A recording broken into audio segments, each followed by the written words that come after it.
I've always been a very practical person.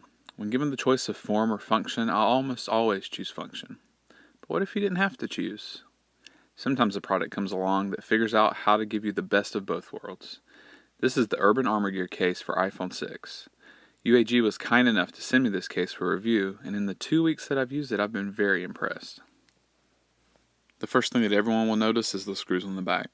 While I do think they're functional in fusing the two materials together, they're mainly for looks and they go along nicely with the industrial design of the case. UAG names all their cases based on the color, and this blue case is known as Aero. They offer it in 5 colors, but the edge is always black.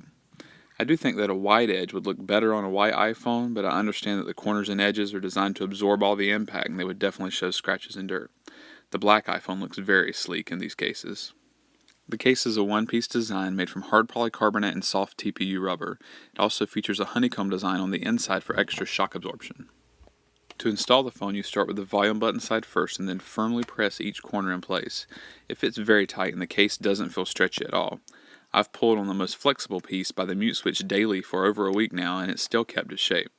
I find the easiest way to remove the case is by starting with the more flexible corner by the mute switch, then sliding down to the bottom left corner and the phone easily pops out.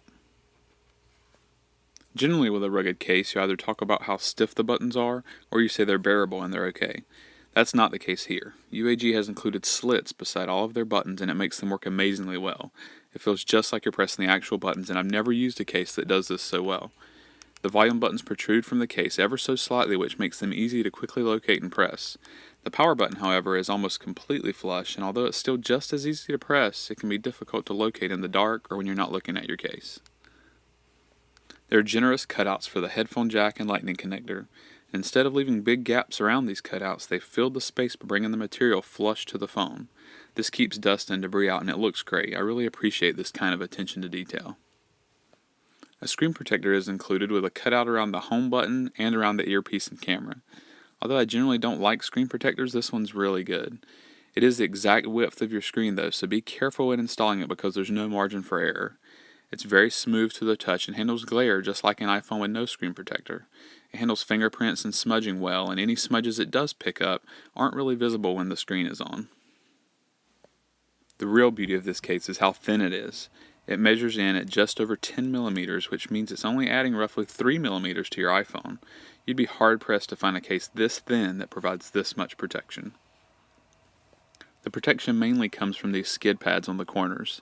There's a good chance that if you drop your phone, a corner is going to hit first. There's plenty of padding on the corners and a raised edge that keeps your phone off the table when it's on its back. These skid pads will take all the bumps and bruises for your phone and keep the rest of your case looking great. This means that your phone will lie flat on a table, whether on the back or front. It also means that your phone won't slide around easily when you lay it down on a smooth surface despite having a fairly smooth back.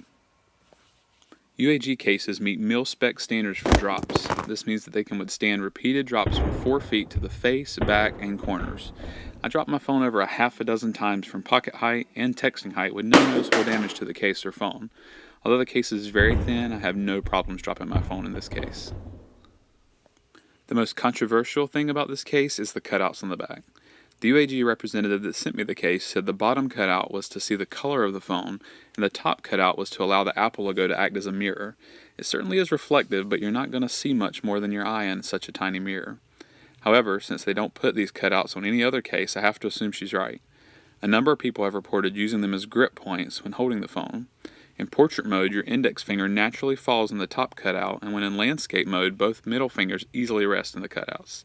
I did find myself naturally placing my index finger in the top cutout when talking on the phone, though it does feel more comfortable to place your finger just slightly above the cutout.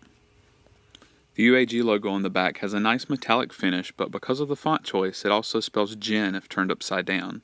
I had a couple of people ask me what Gen means when they first saw the case, so be prepared for that.